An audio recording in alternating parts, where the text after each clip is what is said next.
देशामध्ये लोकसभेच्या निवडणुका जाहीर झाल्या असून सिंधुदुर्ग जिल्हाधिकाऱ्यांनी जिल्ह्यात शांतता व सुव्यवस्था राहावी म्हणून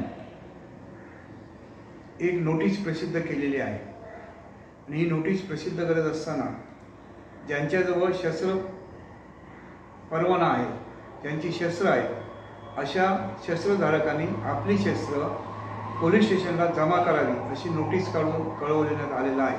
त्या पद्धतीची नोटीस मलाही आलेली आहे, कारण माझ्याकडे शस्त्र परवाना आहे, शस्त्र आहे। अशा असताना सावंतवाडी तालुक्यामध्ये जवळजवळ 250 शेतकरी आणि वैयक्तिक लोकांकडे शस्त्रे आहेत। 250 शेतकऱ्यांच्या यादीतून जिल्हाधिकाऱ्यांसमोर फक्त 13 लोकांची नावांची यादी या ठिकाणी देण्यात आलेली आहे। आणि त्या नोटिशीमध्ये त्याने म्हटलेलं आहे की शस्त्र परवानाधारक यांची शस्त्रे नजीकच्या पोलीस ठाण्यात अनामत करून घेण्यात असल्याचे पोलीस अधीक्षक सिंधुदुर्ग यांनी माझ्या निदर्शनास आणलेले आहे। आता ही शस्त्र का जमा करावी हे त्यांनी त्या नोटिशीमध्ये दिलेलं आहे। त्या नोटिशीमध्ये ते म्हणतात,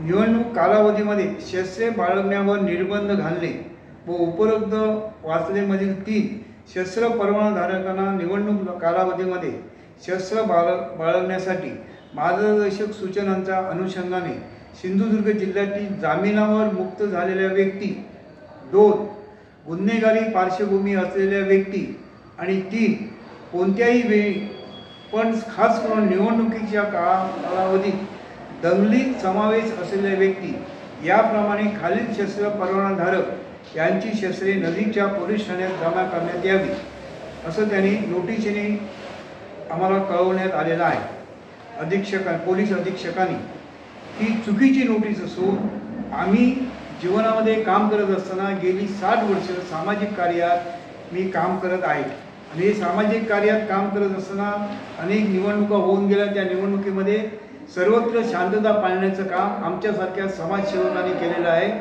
पूर्वी केलेलं आहे, आताही करणार आहोत आणि भविष्यातही आम्ही हे काम शांततेचं करणार आहोत। कारण शांतता राखणे, सिंधुदुर्ग जिल्ह्याची परंपरा राखणे हे आमचं प्रथम कर्तव्य आहे।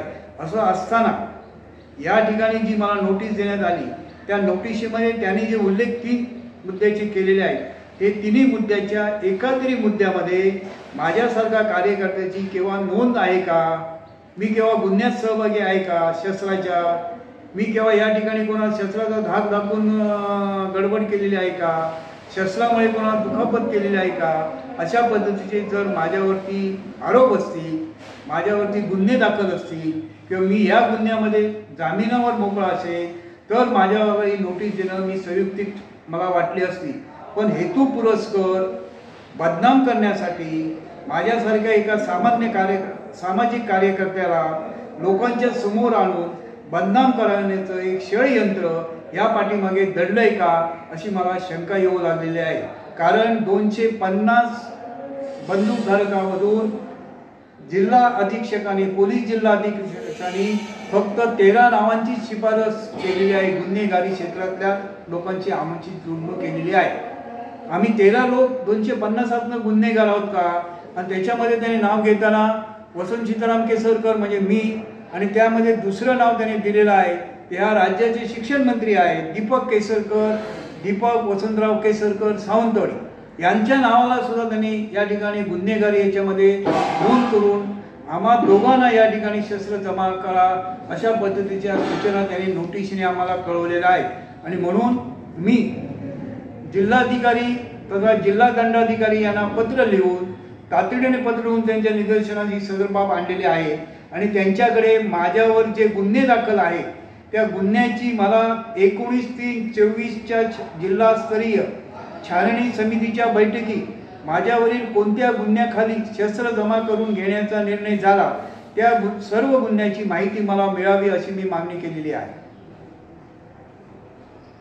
कारण या जिल्ह्यात जामिनावर मुक्त झालेले व्यक्ती, गुन्हेगारी पार्श्वभूमी असलेले व्यक्ती, कोणत्याही वेळी खास करून निवडणुकीच्या वेळी दंगल घडवणारे व्यक्ती यांच्या ह्या 3 मुद्द्यावरती त्यांनी ह्या नोटिसा काढल्या असताना याला मुंबई हायकोर्टाने निर्देश दिलेले आहेत की जे अशा पद्धतीच्या गुन्ह्यामध्ये सहभागी लोक असतील आणि त्यांची शस्त्र असतात तर ती जमा करून घ्या, पण याच्या व्यतिरिक्त ज्यांची शस्त्र आहेत ज्यांच्याकडे ती जमा करून घेण्याचं कारण नाही, त्यांना त्रास देण्याचं कारण नाही, त्यांची मानहानी करण्याचं कारण नाही, असे स्पष्ट निर्देश मुंबई हायकोर्टाने या ठिकाणी दिलेले असताना हे निर्देश पोलीस खात्याने बाजूला ठेवून चुकीच्या माहितीवरती किंवा चुकीच्या आधाराने माझं नाव त्याच्यामध्ये गुंतवून मला समाजासमोर बदनाम करण्याचं काम चाललेलं आहे.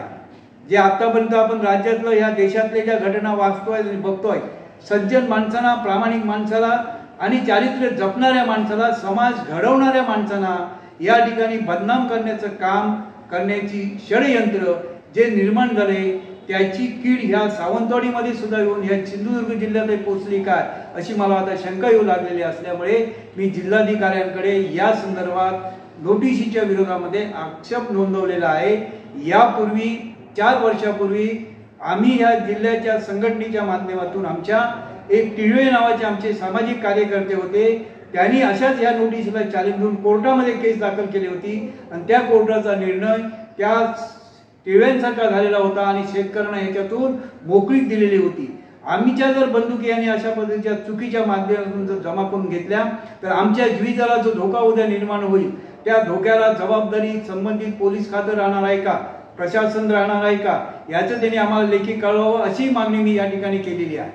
कारण आता या ठिकाणी आपण बघतोय शेतकरी बांधव आमचे गावामध्ये बंदुका घेऊन या सावंतवाडीमध्ये 250 लोक आहेत शेतकरी, त्यांची शेतीचं नुकसान गवेरेडे करतायत, हत्ती करतायत, वेगवेगळी जंगली जनावरे करतायत, त्याच्यापासून संरक्षण मिळावं म्हणून त्यांनी शेतीसाठी संरक्षण घेतलं. आमच्यासारखा कार्यकर्ता प्रामाणिकपणे पत्रकारिता आम्ही करतो, समाजामध्ये काम करतोय, दलितांचं काम करतोय, महाराष्ट्र सरकारने दलित मित्र पुरस्कार दिलेला आहे, शेतकरी म्हणून मी संबंध अध्यक्ष जिल्ह्याचा म्हणून फिरतोय. मग माझ्या जीविताला जर अशा पद्धतीचा धोका निर्माण झाला आणि माझं शस्त्र काढून घेऊन जर मला त्या ठिकाणी समाजामध्ये या चुकीच्या 13 लोकांच्या यादीमध्ये नेऊन जर आम्हाला त्या ठिकाणी शासनकर्ते फसवू इच्छित आहे तर या मागे षडयंत्र कुठली शक्ती अदृश्य वावरते आहे त्याचा शोध घेणं हे समाजाचं काम आहे. आणि समाजाने यानंतर अशा वृत्तीची माणसं जर पुन्हा या देशामध्ये निवडून आली तर कोणत्या थराला हुकुमशाही घेऊन जातील हे आपण लक्षामध्ये ठेवलं पाहिजे. कारण एक आणीबाणी माझ्यासारख्या कार्यकर्त्यांनी भोगलेली आहे, ही दुसरी अलिखित आणीबाणी आता येऊ घातलेली आहे. त्या अलिखित आणीबाणीचा बळी देण्याचं काम माझ्यासारख्या प्रामाणिक कार्यकर्त्याला राजकारत्यांनी करू नये.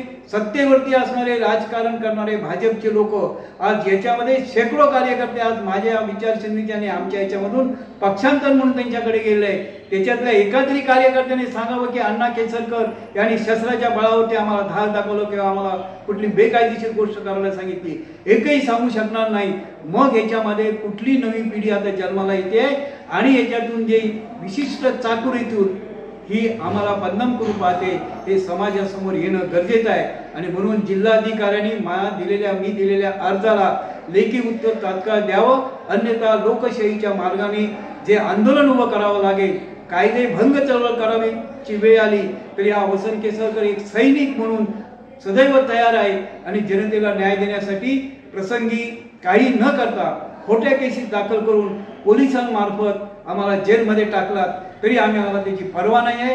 कारण समाजाला हित देणं, समाजाचं हित जपणं आणि समाजाला सुरक्षित मोकळ्या वातावरणात निवडणुकीमध्ये भाग घेण्यासाठी प्रवृत्त करणं हे आमचं लोकशाहीच्या आणि बाबासाहेब आंबेडकरांनी दिलेल्या घटनेच्या नुसार आमचं कर्तव्य मी पार पाडायला सदैव तयार आहे. ते करत असताना मृत्यू आला तरी त्याला सामोरं जाण्याची हिंमत आमच्यामध्ये आहे. आणि म्हणून या सिंधुदुर्ग जिल्ह्यातील मतदारांनी आता सावध व्हायला पाहिजे. कशा पद्धतीनं लोकांना गोरफटून त्याच्यामध्ये त्यांची वैयक्तिक बदनामी करण्याचं काम केलं जात आहे हे या नोटिशीवरून मला सिद्ध झालेलं आहे. आणि म्हणून जिल्हाधिकाऱ्यांनी तातडीने माझ्या या नोटिशीला उत्तर द्यावं. एक तर त्यांनी नोटीस रद्द करावी, अन्यथा माझ्यावर जे आरोप दाखवलेले आहेत त्या याच्यामध्ये 3 कॅटेगरीमध्ये ते आरोपाचं लिस्ट माझ्याकडे त्यांनी द्यावं. मग पुढचं काय करावं, कशा पद्धतीने जावं हे लोकशाही मार्गाचा निर्णय मी घ्यायला समर्थ आहे. जिल्हाधिकाऱ्यांनी नोटीस दिली आहे की अधीक्षकांनी दिलेलं आहे? तुम्हाला अधीक्षकांनी जिल्हाधिकाऱ्यांना कळवलेलं आहे की हे 13 लोक जे नोटिसीत आहेत त्याच्यामध्ये वसंत केसरकरचं नाव आहे, दीपक केसरकरचं नाव, हे 13 लोक शस्त्र वापरण्यामधून यांच्यामुळे धोका आहे तरी यांची शस्त्र जमा करावी असं जिल्हा अधीक्षक पोलीस प्रमुख सिंधुदुर्ग जिल्ह्याचे यांनी जिल्हाधिकाऱ्याने कळवलं आणि त्याच्या आधाराने जिल्हा निवडणूक अधिकारी असल्यामुळे जिल्हाधिकाऱ्याने ती नोटीस काढली. त्यांच्या 19/3/24च्या अहवालानुसार तो अहवाल मला मिळावा ही सुद्धा मागणी मी माझ्या निवेदनामध्ये केलेली आहे. जो शिक्षण मंत्र्यांना जी नोटीस आणि मला जी नोटीस काढली ते षडयंत्र जे म्हणतो आहे, सत्तेवरती असणारे गृह खातं आज कोणाच्या ताब्यामध्ये आहे महाराष्ट्राचं, जे सत्तेवरती असणारे विशिष्ट लोक जे आहेत त्यांना तळागाळातल्या प्रामाणिक कार्यकर्त्यांना यावी बदनाम करायचं आहे. आणि म्हणून मग शिक्षण मंत्री सुद्धा ते केव्हाही कोणाच्या कुठल्या दंगलीमध्ये नसतील किंवा कोणाच्या भांडणामध्ये नसतील किंवा कुठेही नसतील. आज त्यांचे आणि माझे मतभेद वेगळे राजकीय दृष्टिकोनातून आहेत. याचा अर्थ असा नाही या सिंधुदुर्ग जिल्ह्यामध्ये आम्ही जोपासलेला की मैत्री आणि वैयक्तिक चारित्र्यहनन कोणाचं करणं हे आम्ही आतापर्यंत केलेलं नाही. आणि म्हणून नाहक दृष्टिकोनातून शिक्षण मंत्र्याला सुद्धा याच्यामध्ये बोललेलं आहे. हे दुर्दैवाची बाब आहे.